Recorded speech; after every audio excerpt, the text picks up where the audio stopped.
স্বাগতম বন্ধুরা, আপনারা নিশ্চয়ই আমাদের আগের ভিডিওগুলো দেখেছেন, যেখানে যেখানে আমাদের পুরনো এবং যারা প্রথম দিকের হ্যাম অপারেটর ছিলেন তাদের সঙ্গে একটা আড্ডার ব্যবস্থা করেছিলাম। সেই বিষয়গুলো আপনারা বাংলাদেশে অ্যামেচার রেডিও আসার অনেক গল্প জানতে পারছেন হয়তো। এবার আমরা তারই ধারাবাহিকতায় এমন একজন অ্যামেচার রেডিও অপারেটরকে পেয়েছি যিনি বাংলাদেশেরই একদম প্রথম দিকের একজন অ্যামেচার রেডিও অপারেটর, যার নাম হচ্ছেন Munim Rana, call sign Sierra two one Romeo. তিনি বাংলাদেশ কম্পিউটার সমিতির সাবেক সেক্রেটারি এবং বিআরএলেরও সাবেক সেক্রেটারি। তিনি বাংলাদেশে অনেক বিষয় নিয়ে কাজ করেছেন অ্যামেচার রেডিও ফিল্ডে, যার গল্প আমরা এখন শুনবো তার কাছ থেকে। এই গল্প থেকে আমরা ইন্সপায়ার হয়ে যেন নতুন করে নতুন অ্যামেচার রেডিওকে নতুনভাবে এগিয়ে নিয়ে যেতে পারি, সেই চেষ্টাটাই করব। আর আরেকটা বিষয় রানা ভাইয়ের, সেটা হচ্ছে আপনারা হয়তো সবাই জানেন যে ঢাকা ইউনিভার্সিটি টিএসসিতে যে রাজু ভাস্কর্য আছেন, সেই রাজু ভাস্কর্যের রাজু রানা ভাইয়ের আপন ছোট ভাই। এবং এই বাংলাদেশে অ্যামেচার রেডিওর যে গল্প আমরা এখন তার কাছ থেকে শুনব, সেই গল্পের থেকে আমরা যেন নতুন কিছু তৈরি করতে পারি, নতুন জায়গায় আমাদের অ্যামেচার রেডিওটাকে নিয়ে যেতে পারি, সেই আশাটাই করব আপনাদের কাছ থেকে।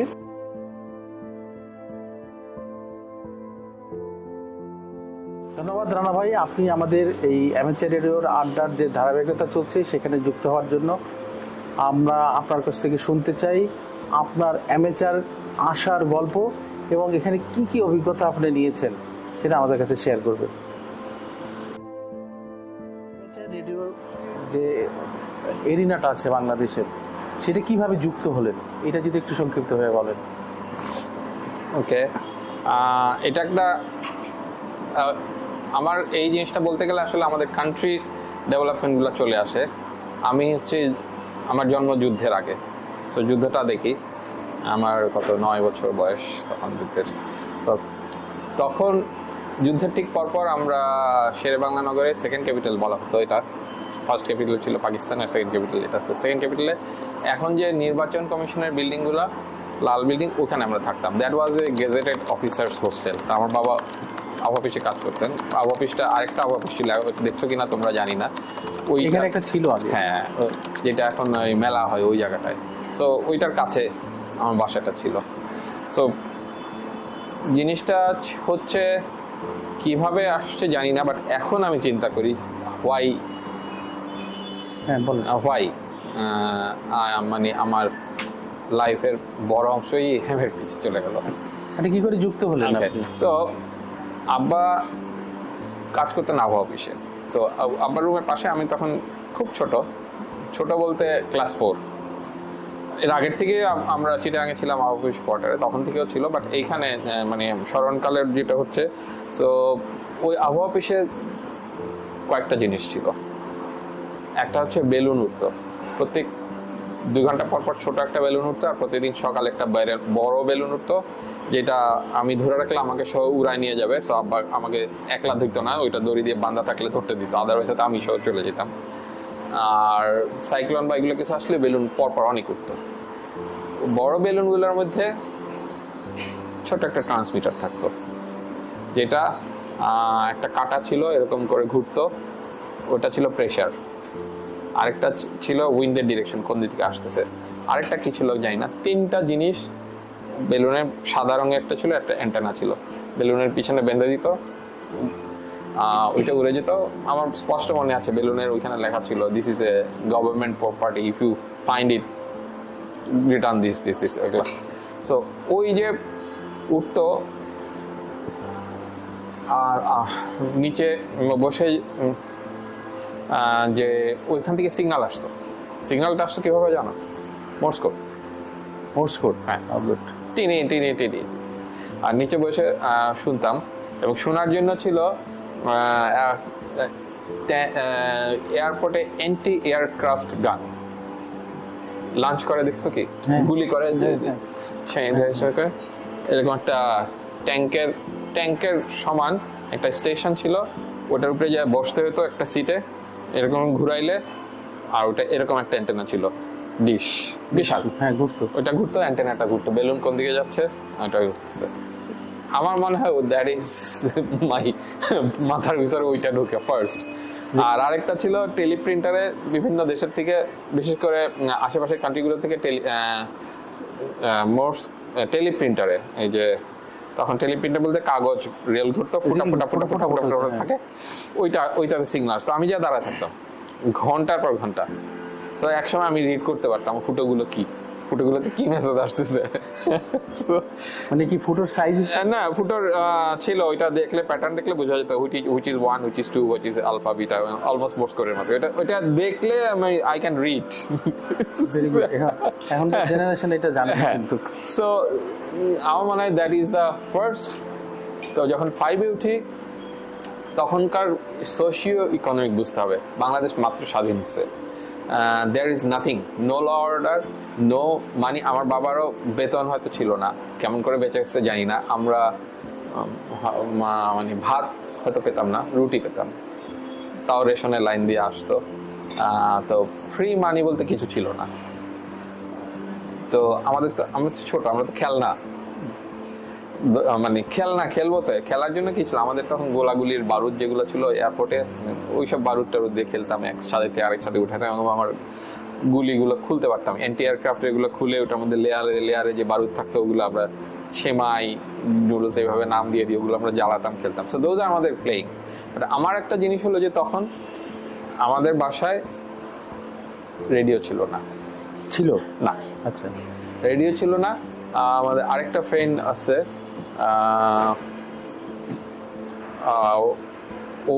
ওর নাম অপু। তো ও আর কয়েকজন, 2-3 জন মিলে আমরা তখন এই রেডিওর বানানোর মানে রিসিভার বানানোর ইয়েতে আসি। সো যেটা আসলো তখন টেকনোলজি ছিল, আমরা গুনার তার, লম্বা গুনার তার 40 ফিট, আর শেরে বাংলা নগরের বিল্ডিং এর নির্বাচন কমিশনের 17-18 নাম্বার বিল্ডিং এর ছাদে লোহা দিয়ে দিলাম, নিচে মাটি খুঁড়ে গর্ত করে কয়লা আর লবণ দিয়ে আর্থিং বানালাম, আর আবহাওয়া অফিস থেকে টেলিফোন সেটের রিসিভার চুরি করলাম।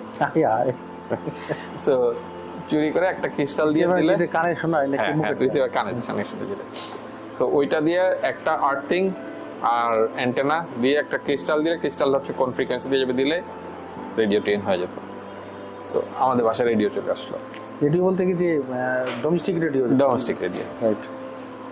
দেন আই গট, যখন রাত শুনতাম, রাত হলে ইন্ডিয়া স্টেশন আসে, আরো রাত হলে চায়নার স্টেশন আসে, দিনে থাকে না। সেটা কি সেম ফ্রিকোয়েন্সি? সেম। এবং কখনো কখনো প্রপাগেশন ভালো থাকলে, তখন তো প্রপাগেশন বুঝতাম না, ক্লাস 5-এর ছেলে প্রপাগেশন বুঝতে, কখনো দিকে যে 3-4টা স্টেশন মানে বিভিন্ন ভাষার চলে আসতো। সো দ্যাটস হাউ আমার মাথায় মানে এটা একটা পোকা ঢুকে। সো ওই যে শুরু হয়েছে আর শেষ হয় নাই। তারপরে সায়েন্স ক্লাব হলো ক্লাস 6-এ, যখন যাই সায়েন্স ক্লাব, আমাদের একটা স্কুলে সায়েন্সের ফেয়ার হইলো। ফেয়ারে আরেকজন ছিলেন আমার সিনিয়র ভাই, সারোয়ার ভাই, উনি আবার বেশ ভালো সাইন্টিফিক। তো রেডিও কেমনে বানাইতে হবে, মানে ট্রান্সমিট কেমনে করতে হবে, যুক্ত হইলাম। তখন রিসিভ করতেন? প্রথমত রিসিভ, তো ট্রান্সমিট কেমনে হলো শিখলাম। তো সায়েন্স ফেয়ারে, স্কুলের সায়েন্স ফেয়ারে দোতলায়, আমরা যে শেরে বাংলা নগর স্কুল যেটা আইডিবির পাশে, ওইটার ছাদের উপরে অ্যান্টেনা দিয়ে ট্রান্সমিট ছিল। এই শেরে বাংলা নগর গভর্নমেন্ট বয়েজ হাই স্কুলে বিজ্ঞান মেলা হচ্ছে, আপনারা আসুন। তো এটা পাড়ার মধ্যে কিছু পাড়ার ছেলে পেলে এটা শুনে মজার জিনিস। যাই হোক, মোস্ট প্রবাবলি সেকেন্ড দিন আমাদের পাশে এয়ারপোর্ট তখন খোলা, এয়ারপোর্টের পাশে কোনো বেড়া টেরা কিছু ছিল না। আর এখন যে রোকেয়া সরেনি, এটা ছিল না, এখানে একটা মাটির রাস্তা ছিল। ফোর্স আসে, এখান থেকে রেডিও ট্রান্সমিট হচ্ছে, শুনতে পেতেন? হ্যাঁ, আর্মি, ওরা এয়ারফোর্স শুনতে পাইছে, তো ওরা আসছে। আপনাদেরটা রিসিভ করতে পারছে, কে করতেছে এটা। So that's a brand new country. আমরা তো নিয়ম কানুন জানি না, বাট আমাদের যে উৎসাহ, যে আমরা ট্রান্সমিট করতে পারতেছি এবং পাড়ায় ছেলেপেলে এটা শুনতেছে, so that is the motivation. যাই হেড স্যার ম্যানেজ করছেন, আমরা ট্রান্সমিট বন্ধ করছি। অ্যান্ড তারপরে অনেক পথ পাড়ি দেওয়া হয়েছে। সো লিগাল ইলিগাল জিনিসটা শিখলাম, কি করলে কি হয়, কি করতে হবে না করতে হবে, এই আন্দোলনটা এগুলো জানতাম। তারপরে পরিচয় হয় CR-20 আলফা সাইফুদ্দাহ শহীদ, ওনার সাথে। সো উনি আমাদের সিনিয়র। এটা কোন সময়টা? এইটা হবে 80s এ। সো তখন ওই ঘুরঘুর করা হইতো, ঘোরা হইতো।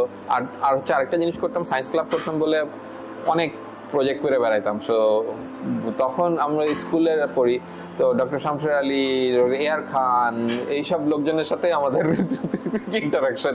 আমাদের এক নামে চিন্তা, আমরা স্কুলে পড়ি। তুই CR-20 আলফার সঙ্গে পরিচয় হওয়ার পর থেকে কি আপনারা অ্যামেচার রেডিওতে আসলেন? না, অ্যামেচার আসলে তো এটা ওই ছোটবেলায় ঢুকে গেছে। বাট ওইটা হচ্ছে যে ওনার একটা গাইডলাইন ছিল যে এইটাতে এরকম ভাবে করতে হবে না, এই জিনিসটাকে গভর্নমেন্টকে বুঝাইতে হবে, এটাকে পারমিশন নিতে হবে। কারণ উনি ছিলেন তখন বেক্সিমকো তখন ফর্ম হয়।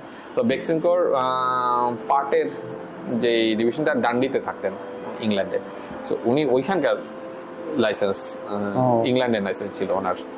সো উনি জানতেন এসব। সো বলা যায় ওনার সেকেন্ড ইয়েতে আসলাম। তো এগুলো অনেক আন্দোলন করা হয়েছে আমার মনে আছে। তারপরে আমরা তো কম্পিউটারের ব্যবসা শুরু করলাম 87-এ। তো তখন তো বিভিন্ন দেশে যাওয়া হতো। তো তখন উনি BARL, Bangladesh amateur radio League form করলেন। তো কথা হচ্ছিল এই একটা প্ল্যাটফর্ম লাগবে, যে প্ল্যাটফর্ম থেকে গভর্নমেন্টকে বুঝাতে হবে। So that was the platform. আমরা বসতাম প্রথমে বসতাম বেক্সিমকো বিল্ডিংয়ে, তারপরে 7 মসজিদ রোডে ওখানে BRL অফিস, পরে আমার অফিসে এক্সিস প্রাইভেট লিমিটেড, এখানে বসতাম আলফা চলে যাওয়ার পরে। তো ওইখান থেকে এবং বিভিন্ন দেশের যারা আসতো সবাই কন্ট্যাক্ট করলো, আমাদের সাথে কন্ট্যাক্ট করতো, আমাদের আড্ডা হতো, অনেক কিছু হতো। বাট যেটা করতাম যে কি পয়েন্টের লোকগুলোর সাথে আমরা কমিউনিকেট করতে শুনি, কি বলতে দেশ এবং বিদেশ। সো ওইখান থেকে প্রিচিংগুলো হতো। কতগুলো ঘটনা আছে আমরা হয়তো সবাই জানো। একটা হচ্ছে যে ব্লাড দেওয়ার ব্যাপার ছিল, যে বাবরি মসজিদের ঘটনার সময়। তো তখন অ্যামেচার রেডিও অপারেটর সিগন্যাল জানানো হলো ক্যালকাটায় যে একজনের ব্লাড লাগবে, হার্ট অপারেশনে গেছে কেন, সে ব্লক হয়েছিল, বন্ধ ছিল। তো তখন ওই ইন্ডিয়ার সব অ্যামেচার রেডিও অপারেটররা ব্লাড ডোনেট করলো, ফুলে ভরে গেল। So these are amazing story. তারপরে 91-এ একবার জাহাজ উঠে গেল চিটাঙে জলোচ্ছ্বাসে, জাহাজ পুরো উঠে গেল। তখন জাহাজের একজন কেউ সিগনালে একটা অ্যামেচার রেডিও ফ্রিকোয়েন্সি ইউজ করে সুইডেনে কোথাও একটা সিগন্যাল পাচ্ছে, কেন কাট আপ সুইডেন। ওইখান থেকে তখন বাংলাদেশে যোগাযোগ করা হয়েছে, তোমাদের এখানে মানে সব কাটা হয়েছে, এই অবস্থা। সো অ্যামেচার রেডিওর গুরুত্বগুলো এইভাবে আসে। তারপরে আমরা সেমিনার করতাম ওখানে, গভর্নমেন্টের TNT-র লোক, BTTV-র লোক, তারপরে আরো অন্যান্য সংস্থাগুলোর সাথে আমরা ইন্টারাক্ট করতাম, এগুলো প্রচার করতাম। এই মানে there is no direct point যে আমরা কি উদ্দেশ্যে আগাচ্ছি। ইটস এ 10-year 20-year প্রকল্প। আপনারা জানছেন, ইন্টারেস্ট যাচ্ছে, আপনারা যুক্ত হয়ে যাচ্ছেন। হ্যাঁ, ইন্টারেস্ট হচ্ছে। তারপরে ডিসাইড করা হলো যে স্কাউটের সাথে যুক্ত হব, কেন তখন এই জিনিসটা খুব সেন্সিটিভ, ট্রান্সমিট করবে। দ্যাট ইজ এটা মানে ধারণা করা হতো যে এটা তখন ইন্টারনেট আসে নাই, সো এটা agent. So it's a common concept. So তারপর আমি যখন স্কাউটের সাথে প্রোগ্রামগুলো করতাম, বিভিন্ন ক্যাম্পে যেতাম, ওখান থেকে মানে এটাকে আমি আন্দোলনই বলবো, রেডিও আন্দোলন। একটা ফর্ম হলো, একটা বেস তৈরি হলো অনেক বছর ধরে। যাই হোক, এগুলা করার পরে তখন গভর্নমেন্ট একটাতে রাজি হলো, ঠিক আছে, কারো যদি বিদেশে লাইসেন্স থাকে সেটার এগেইনস্টে বাংলাদেশ লাইসেন্স ইস্যু করবে। সো এটাও অনেকটা জোর করেই করানো। তো গভর্নমেন্ট চাইতো না যে একটা জিনিস আছে যে হ্যাঁ বিদেশি আমেরিকা লাইসেন্স আছে বা ইংল্যান্ডের লাইসেন্স আছে, বাংলাদেশের দিবে। আর যদি বলতো যে ওরা কেন, একটা সভ্য দেশে তো এইটাই মাপকাঠি, সে কতখানি উন্নত। সো এইটুকু গভর্নমেন্ট বুঝতো যে হ্যাঁ, এটা যদি আমরা না বলি তাহলে গভর্নমেন্ট আর অন্য দেশ আমাদেরকে আরো বাজে বলবে। সেক্ষেত্রে আপনারা যখন অ্যামেচার ওয়ার্ল্ডে এলেন, এই জিনিসটা গভর্নমেন্টকে বোঝাতে আপনাদের কতটা সহজ বা কঠিন ছিল? আমার মনে হয় 10 বছর লাগছে। কি কি ডিফিকাল্টিস? এই পুরোটাই এই যে বলতেছি এগুলো পুরোটাই তো ডিফিকাল্টিস, কেন তাদের কাউকে ডাকলে তো পাইতাম না, সোজা বসে থাকা হয়তো, এই গল্প করতাম, ম্যাগাজিন গুলা দিতাম, ইনফ্যাক্ট পজিশন গুলাতে তাদেরকে আমরা ফ্রেন্ড বানাইতাম, আর কিছু না। তো বিআরএল এ নিয়ে আসতাম, তো নিয়ে আসলে একটা ফাইন এনভায়রনমেন্ট ছিল আমাদের ওইখানে, আড্ডাবাজি হয়তো, ফ্রেন্ড হয়ে যেত। এই যে যেমন বললাম 21 টিভি আমার মাফি আমার ইন্টারভিউ নিতে আসলো, তো 2 দিন পরে সে হ্যাম হয়ে বের হয়ে গেল। So that's how you work. আপনি ইন্সপায়ার করতেন, হ্যাঁ দিস ইজ দ্য ওয়ান, হ্যাঁ দ্যাটস হাউ। সো আমাদের কজনের এটাই ছিল, আর কিছু ছিল না। সো এইভাবে আস্তে আস্তে তারপরেও আমরা আইটিউর মেম্বারশিপ হলো। সো আমরা টেকনিক্যাল সেশনগুলোতে আমিও গিয়েছি, টেকনিক্যাল সেশনগুলোতে কান্ট্রি রিপ্রেজেন্ট করতাম। সো ওইখানে আলোচনা হতো এবং ওইখানে আমরা প্রিচ করতাম যে বাংলাদেশের গভর্নমেন্টকে তোমরাও বলো, কেন আইটিইউ যদি বলে গভর্নমেন্টকে, আমরা 1000 লোকে যা না বলবো, আইটিইউর একটা চিঠি দিলে সেটার দাম বেশি। সো দ্যাটস হাউ ই আসে। আর আরেকটা ছিল যে বিদেশি লাইসেন্স এগেইনস্টে গভর্নমেন্ট লাইসেন্স দিচ্ছে, কারণটা কি? কারণটা হচ্ছে বাংলাদেশ যদি না দেওয়া হয়, ওই লোকগুলা তো কি পয়েন্ট, ওরা তখন বিদেশে বলবে যে হ্যাঁ বাংলাদেশ তো এই লাইসেন্সও দেয় না, সো বাংলাদেশ এটা বেজ্জুতি। দ্যাটস হাউ ওরা পেত, আমরা পেতাম না। দ্যাট ইজ খুব একটা প্রেশার ছিল। হ্যাঁ, প্রেশার ছিল। সো যাই হোক, তারপরে এম্বাসিতে বা অন্যান্য ফরেন মিশনে যারা আসতো আমরা সবাইকে নিয়ে আসতাম। তো এইভাবে, এবং সোনারগাঁ, তারপরে স্কাউটের সেক্রেটারি যে সে তাহাতে, এগুলো আমাদের কি পয়েন্ট ছিল প্রিচ করার জন্য। সায়েন্স মন্ত্রণালয় করতে করতে করতে ওই 91 ওইটা একটা ভালো হিট পয়েন্ট ছিল, যে কিভাবে করা যায়, হিট করেছে। হ্যাঁ, ওইটা হিট পয়েন্টটা ভালো ছিল, যে ওইটা যে এইভাবে অ্যামেচাররা হেল্প করতে পারে, ইয়ে করতে পারে। অ্যামেচার ওয়ার্ল্ডে আসার পর আপনার সবচেয়ে ভালো স্মৃতি কোনটা এখন পর্যন্ত, যেখানে আপনি অনেক বেশি? সবগুলোই তো ভালো স্মৃতি। তো অ্যামেচার রেডিও আসলে এটা হচ্ছে পুরাটাই হবি। এখন এইটা দিয়ে কি করা যায়, আর কিছু বাই প্রোডাক্টের মতো করা যায়, বাট ওগুলো হচ্ছে ওটা মেইন না। আমি যে এক্সপেরিমেন্ট করতেছি এবং এক্সপেরিমেন্টের একটা রেজাল্ট পাচ্ছি। লিমা ভাইয়ের কাছে গেছিলাম, ওনার একটা গল্প শুনেছিলাম যে ওই যে 90-91-তে যে জলোচ্ছ্বাসটা হলো, ওই সময় তারা ওই কোনো একটা সংস্থার সঙ্গে গেছেন, ওটা 97-তে গিয়ে তারা দেখে যে তাদের যে ইকুইপমেন্ট আছে সেগুলো সব ডাম্প হয়ে গেছে, সেগুলোকে তারা অ্যান্টেনা সব রিপেয়ার করে, এইটা তার কাছে একটা এক্সাইটিং ব্যাপার ছিল। এবং ওরাও খুব এক্সাইটেড ছিল যে ওইখান থেকে ওরা চিটাং কথা বলতে পারতো না, ওইখান থেকে ঢাকায় কথা। ওইটা ঘটনা আসছি, ঠিক আছে, ওইটা পরে। সো এরকম কিছু আছে কিনা? হ্যাঁ,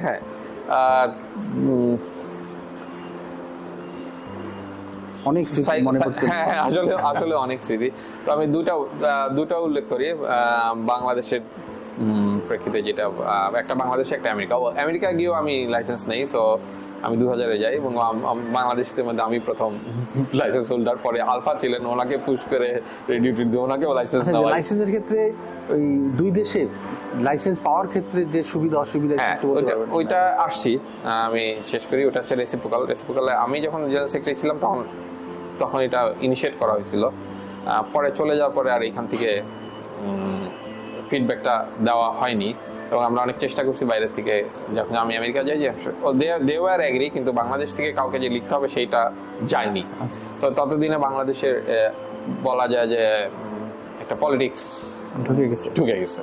সো যেমন আমাদের সময় ছিল আমি, আলফা, চার্লি, ব্রাভো,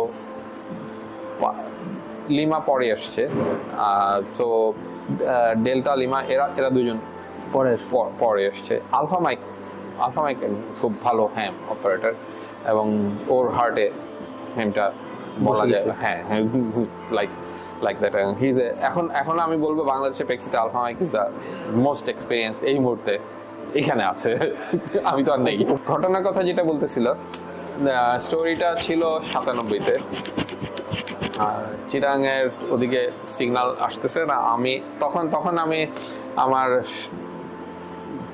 সেটগুলো আমার গাড়িতে ছিল, গাড়িতে আমার এইচএফ ছিল, ভিএইচএফ ছিল, সবই ছিল। আমার লাল রঙ একটা গাড়ি ছিল, তো ওটার মধ্যে আমরা বিভিন্ন জায়গায় ক্যাম্পিং করতাম, রেডিও চালাতাম, ওটা নিয়ে চলে যেতাম।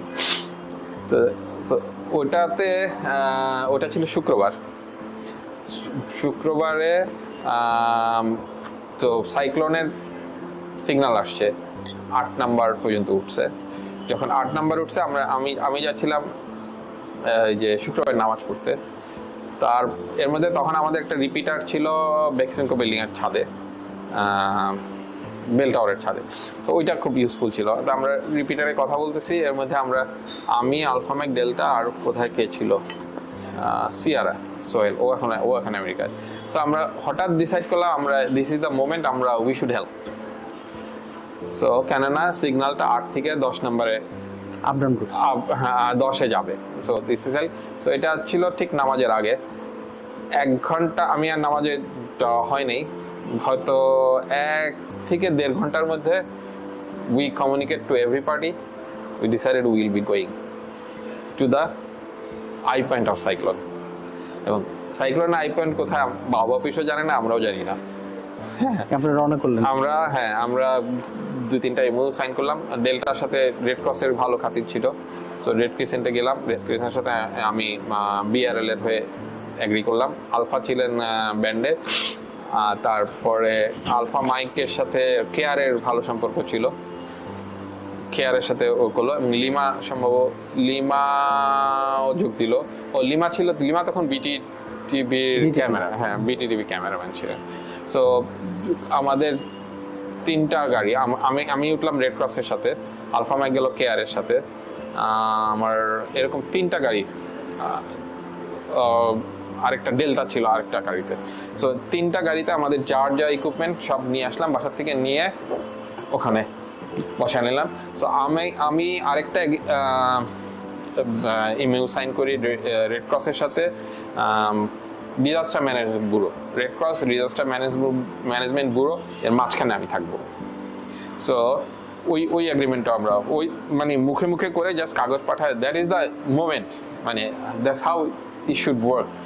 যে ব্যুরোক্রেসির বাইরে এই 10 নাম্বার সিগন্যাল আসতেছে, অলরেডি 8 নাম্বার 8 আছে, 10 আসতেছে, এর মধ্যে আমাদের এগুলো করে আমাদেরকে ওইখানে যেতে হবে। উদ্দেশ্য, ওদের উদ্দেশ্য হচ্ছে কমিউনিকেশন এস্টাবলিশ করা, গভর্নমেন্টকে জানানো, ডিজাস্টার ম্যানেজমেন্ট ব্যুরো, এবং ব্যুরো ওই অনুযায়ী রিলিফ পাঠাবে বা অন্যান্য জিনিসগুলো করবে। আমাদের উদ্দেশ্য এক্সপেরিমেন্ট, আসলে উদ্দেশ্য এক্সপেরিমেন্ট।